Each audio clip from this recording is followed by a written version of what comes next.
பாடம் ஆரம்பிக்கிறதுக்கு முன்னாடி நம்ம துவா ஓதிக்கலாம். ரப்பி ஷ்ரஹ் லி சத்ரி வயஸ்ஸிர் லி அம்ரி வஹ்லுல் உக்தத்தம் மின் லிசானி யஃப்கஹு கௌலி ரப்பி ஜித்னி இல்மா ரப்பி ஜித்னி இல்மா ரப்பி ஜித்னி இல்மா. அஸ்ஸலாமு அலைக்கும் வரஹ்மத்துல்லாஹி வபரகாத்துஹு. சிறுவர்களுக்கான குர்ஆன் மதர்ஸா ஆன்லைன் கிளாஸ் இப்போது நம்ம ஸ்டார்ட் பண்ணியிருக்கோம். இன்ஷா அல்லாஹ் இதில் விருப்பமுள்ளவங்க உங்களுடைய பிள்ளைங்களை சேர்த்து விடுங்க. இந்த ஸ்க்ரீனில் தெரிகிற நம்பருக்கு மெசேஜ் பண்ணுங்கள். இன்ஷா அல்லாஹ் கிளாஸில் ஜாயின் பண்ணிக்கலாம். அஸ்ஸலாமு அலைக்கும் வரஹ்மத்துல்லாஹி வபரகாத்துஹு. ஒரே மாதத்தில் நம்ம குர்ஆன் ஓத தெரியாதவங்க கூட குர்ஆன் ஓதுறதுக்கு ஒரு அரிய வாய்ப்பு இதாக இருக்கும். இது வீடியோ காலில் உங்களுக்கு கிளாஸ் நடத்தப்படும். அது மட்டும் இல்லாமல் உங்களுக்கு ரெக்கார்டாகவும் வீடியோ உங்களுக்கு கொடுக்கப்பட்டுரும். இதில் யார் வேணால் கலந்துக்கலாம், எந்த வயசுலேருந்து வேணால் கலந்துக்கலாம்.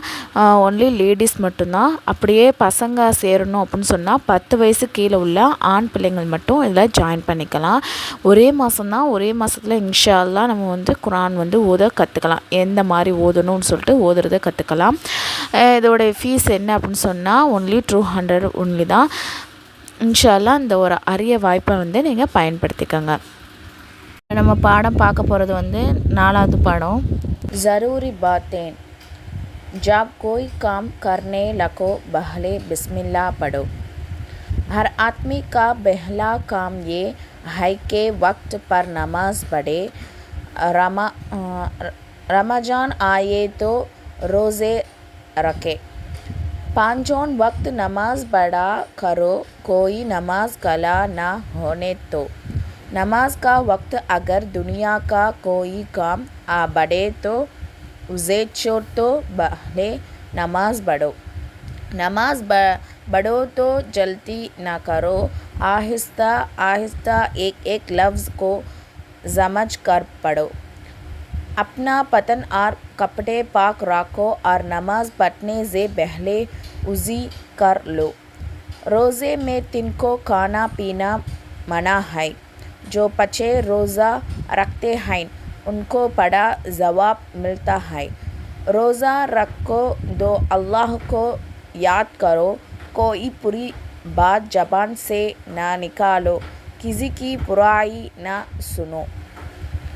जिसे अल्लाह ताला ने दिया है वो भूखों को खाना खिलाए, नंगों को कपड़ा पहनाया, ब्याज़ों को पानी पिलाए, गरीबों और मोहताजों की मदद करे. जो लोग ज़कात देते हैं और रुपया लगाकर हज को जाते हैं वो अल्लाह के नाम पर खर्च करते हैं. अल्लाह की तरफ से उनको बड़ा सवाब मिलेगा. जो अल्लाह के नाम पर नहीं देता वो बकील है. क़यामत के दिन बकील पर बड़ा अज़ाब होगा. आदमी जो काम करे अल्लाह के वस्ते करे, लोगों को दिखाने को करो को तो उसे कुछ जवाब न मिलेगा बल्कि उल्टा गुनाह होगा. कुरान मजीद अल्लाह ताला का कलाम है. तुम हमेशा उसे पढ़ा करो. कुरान मजीद को बलीद हाथ न लगाओ. जब उसे पढ़ने लोगों पहले औज़ू फिर बिस्मिल्लाह पढ़ो. முக்கியமான சில அறிவுரைகள். நம்ம எந்த ஃபஸ்ட்டு பாயிண்ட் என்னென்னா, எந்த ஒரு வேலையை நம்ம செய்கிறதுக்கு முன்னாடி என்ன சொல்லணும்? பிஸ்மில்லா சொல்லணும்.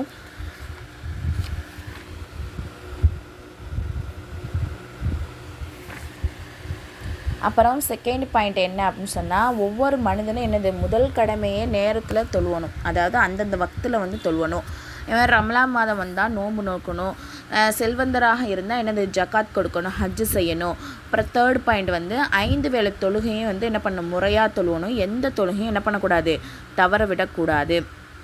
ஃபோர்த்து தொழுகை நேரத்தில் உலக காரியங்களை ஏதாவது ஒரு விஷயத்தில் குறுக்க வந்தால் அதை விட்டுட்டு, அந்த உலக காரியத்தை விட்டுட்டு என்ன பண்ணணும்? ஃபஸ்ட்டு தொழுகையை தான் தொழுகணும்.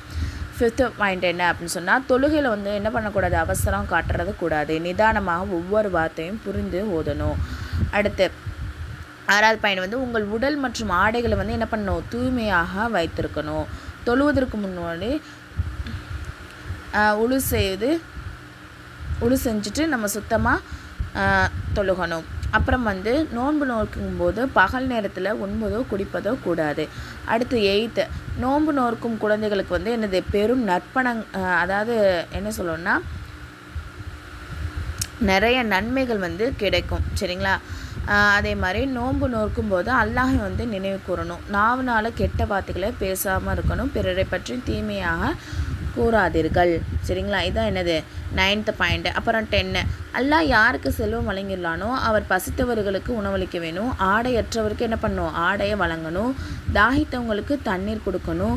ஏழை எளியோருக்கு உதவி செய்யணும். அது அடுத்து ஜக்காத் மற்றும் தான தர்மங்கள் செய்பவர்கள், ஹஜ்ஜு பயணத்திற்காக என்ன பண்ணணும், செலவு செய்பவர்கள் அல்லாஹுக்காகவே அவற்றை செய்கிறார்கள். அவர்களுக்கு அல்லாவிடமிருந்து என்னது மிகப்பெரிய நற்பலன்கள், அதாவது நன்மைகள் வந்து அவங்களுக்கு இருக்குது.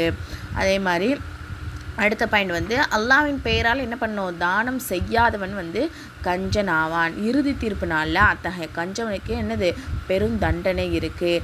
அடுத்தது ஒரு மனிதன் செய்யும் காரியம் அல்லாஹுக்காக மட்டுமே என்னது இருக்கணும். பிறர் மெச்ச வேண்டும், அதாவது மற்றவங்க வந்து நம்மளை வந்து என்ன பண்ணணும், பெருமையாக பேசணும். அந்த காரணத்துக்காக என்ன பண்ணக்கூடாது, அதனுடைய பலன் வந்து அதாவது மற்றவங்க நம்மளை வந்து பெருமையாக பேசணும்னு நம்ம செஞ்சோன்னா அதுக்கு வந்து எந்த பலனுமே கிடைக்காது. சரிங்களா? அதுக்கு மாறாக என்ன கிடைக்குன்னா தண்டனை தான் கிடைக்கும். அடுத்தது 14 பாயிண்ட், திருக்குரான் வந்து அல்லாவுடைய வேதமாக இருக்குது. அதை எப்போதும் என்ன பண்ணணும், ஓதுங்க. அடுத்தது அசுத்தமான நிலையில் குரானை தொடாதீங்க. அதை ஓத தொடங்கும் முன் என்ன பண்ணணும், அவுது பிஸ்மி சொல்லி நம்ம என்ன பண்ணணும், ஓத ஆரம்பிக்கணும். இது ஃப்ரீ முஅல்லமா கோர்ஸ். இதில் வந்து 1 இயர் கோர்ஸ். இதில் வந்து ஜாயின் பண்ண விருப்பம் உள்ளவங்க கீழே நான் டிஸ்கிரிப்ஷனில் வந்து டெலகிராம் லிங்க் வந்து கொடுத்துருக்கேன். அதில் வந்து ஜாயின் பண்ணிக்கோங்க. அதில் வந்து இன்னும் சில டீட்டெயில்ஸ்லாம் கொடுத்துருக்கேன்.